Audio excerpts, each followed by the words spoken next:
So I bought this Duromax 10,000 watt generator on eBay and didn't use it. Sat in the box for a few years. Then when I went to try and use it, it started up easily, but there was no charge. Didn't put out any electricity. So people told me to check the AVR, the automatic voltage regulators. So let's do that.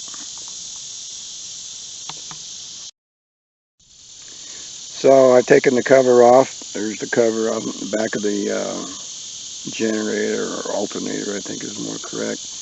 And this is the AVR, this thing right here. Here you can see this is the old one.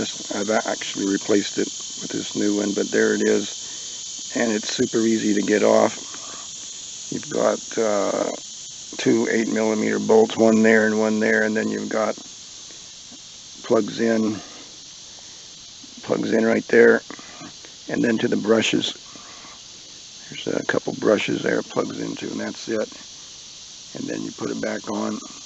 So I did that and started it up, and it puts out a great charge now, 110 and 220 volts.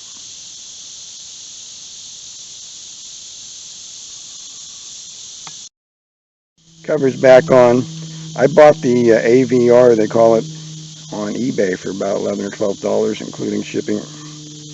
And they're pretty much generic. You want to get one that 240 microfarad capacitor, I think it is, and but they're pretty much generic, and if it'll bolt in place, everything else will work too.